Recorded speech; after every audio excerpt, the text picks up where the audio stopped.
Welcome to Cheater Confessions. Let's get started with today's story. I used to think if a marriage ever ended, there'd be a clear reason.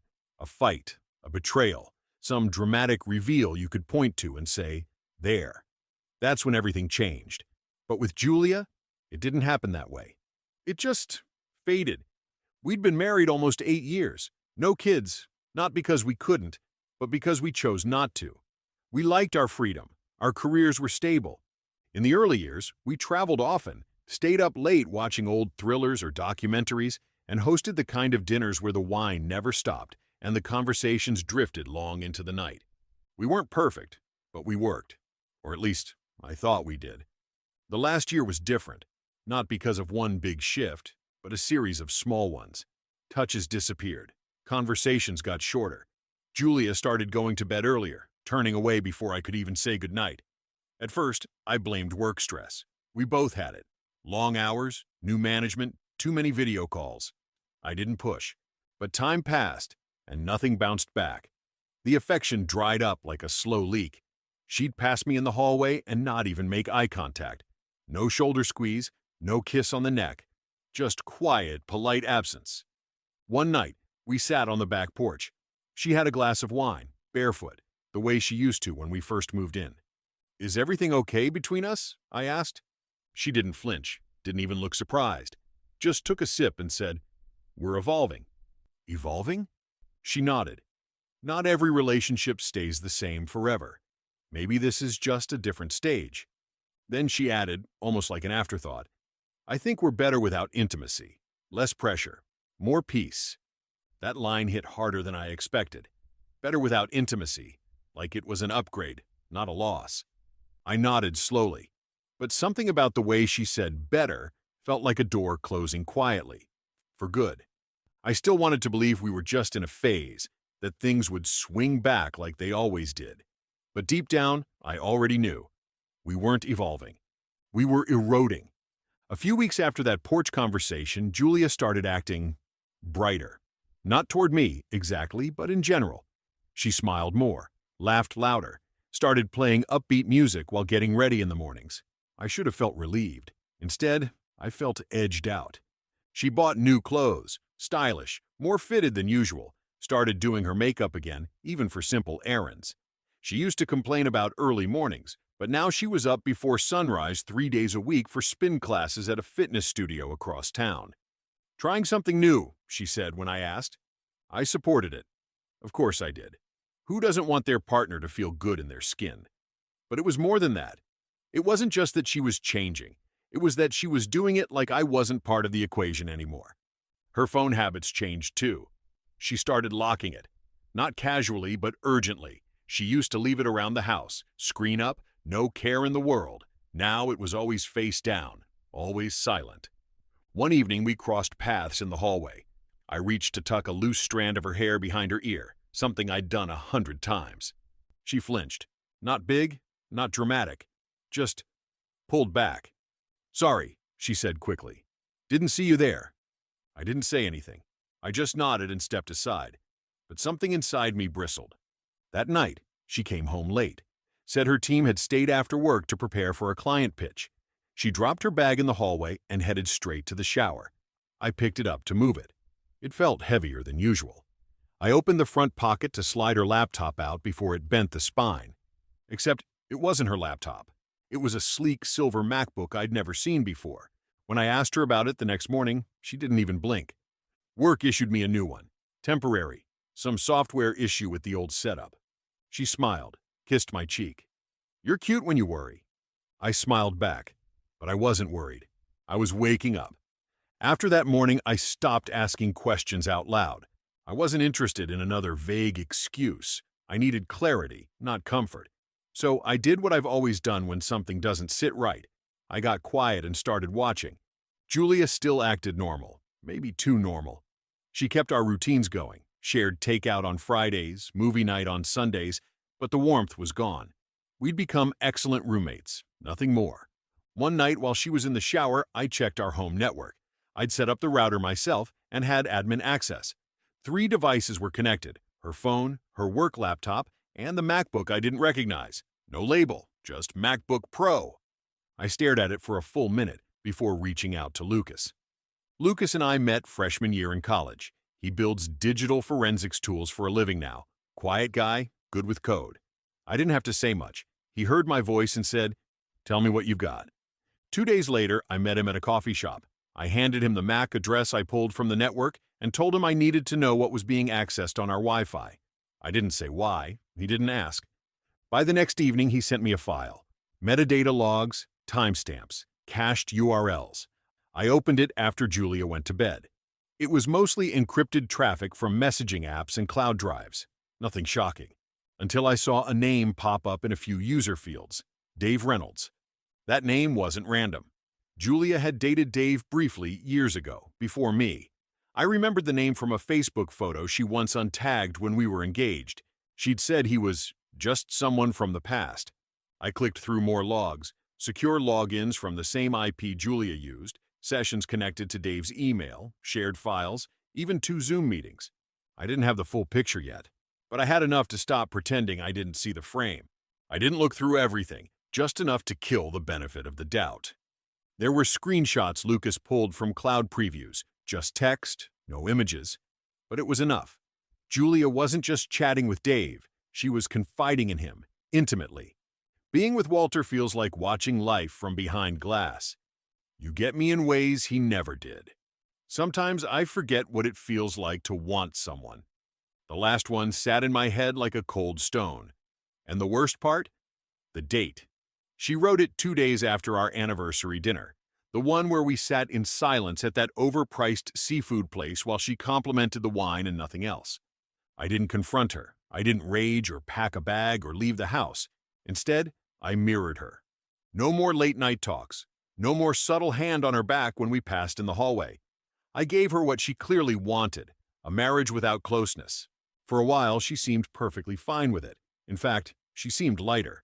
She left for work earlier, came back later, wore perfume again, reapplied her lipstick before heading out to meetings. I watched. I took note of everything, every message, every date, every small shift. Not for revenge, not even for leverage, for closure. Because the woman I'd built a life with wasn't just distracted or confused.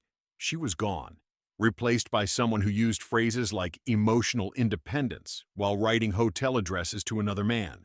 She'd made me the villain in her new narrative, the safe, boring husband who never saw her, while she turned Dave into a second chance at something passionate. And maybe it was, for a while. But when you know someone long enough, you learn the signs.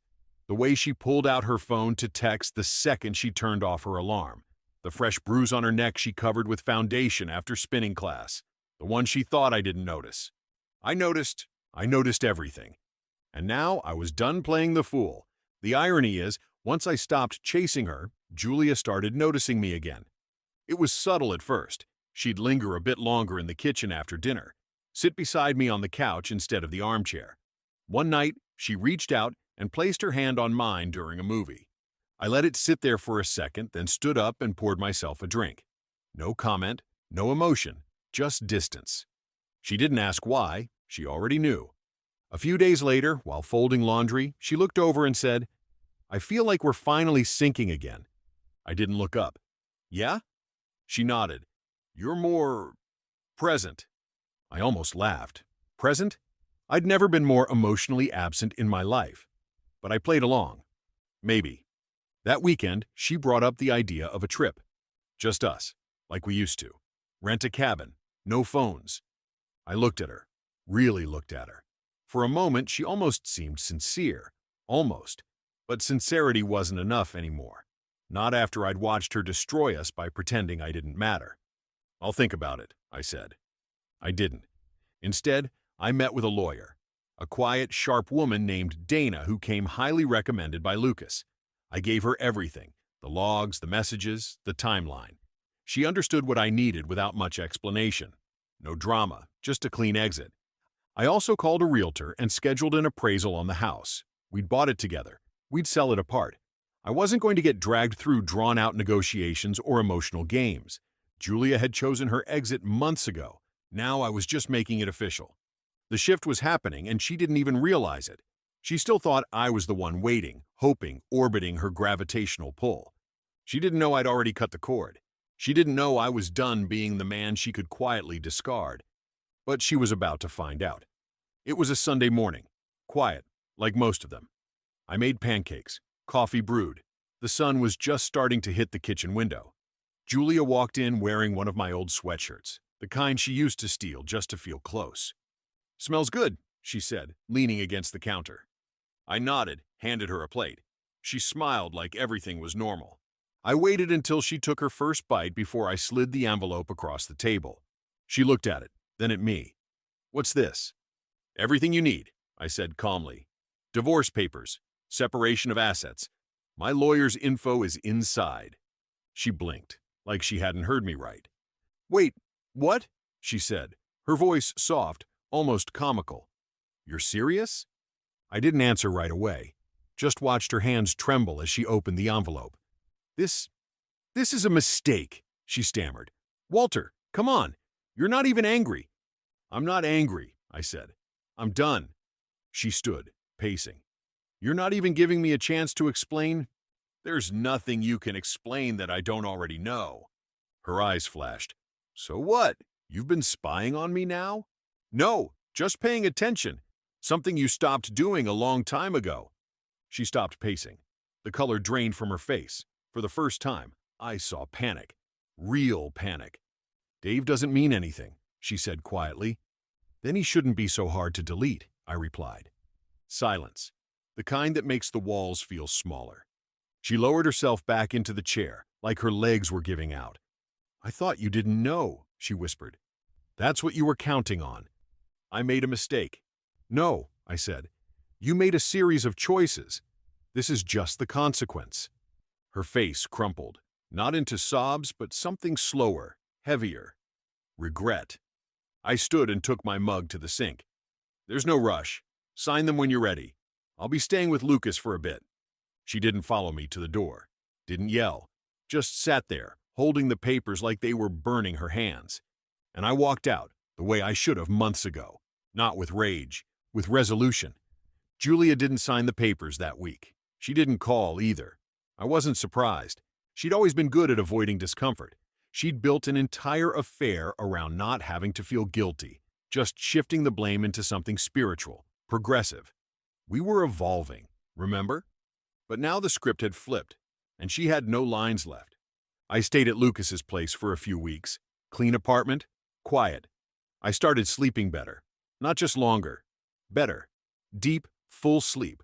Like my body finally understood it didn't have to brace anymore. Julia texted once, around the second week. "Can we talk?" I didn't respond. A few days later, another one. "I don't want to lose us. Please." I still didn't respond.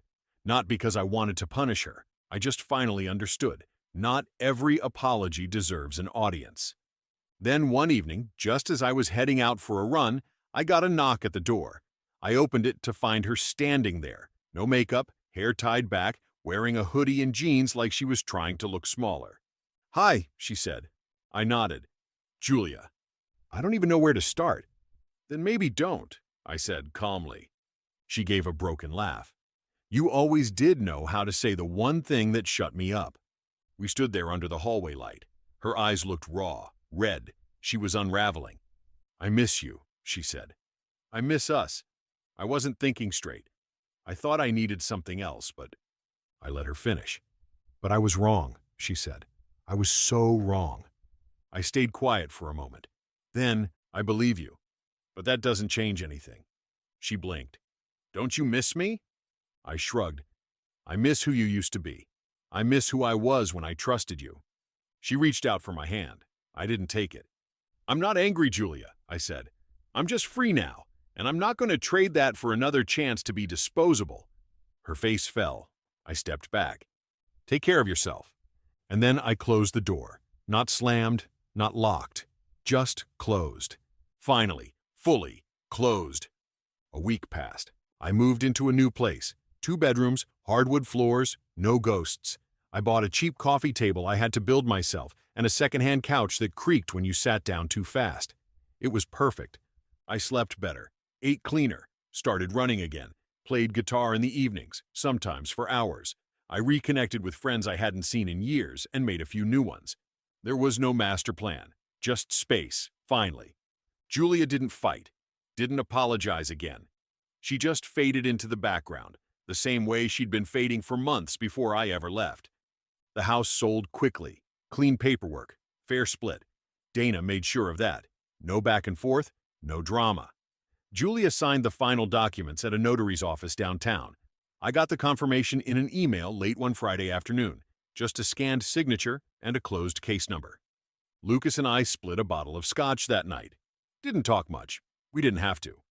Later, when I got back to my place, I saw her name on my phone screen one last time. Her message was short, simple. I miss you. I deleted it. Not because I hated her, but because I finally understood something she never did. Missing someone isn't the same as loving them. And love, real love, doesn't ask you to shrink, numb, or wait in silence. She once told me we were better without intimacy, that it was freedom. But I know now, what she called freedom was just the absence of accountability. What I found in leaving was something else entirely. Peace. The kind that doesn't shout, doesn't beg, doesn't chase, just lives. And that's exactly what I'm doing now. Thank you for watching.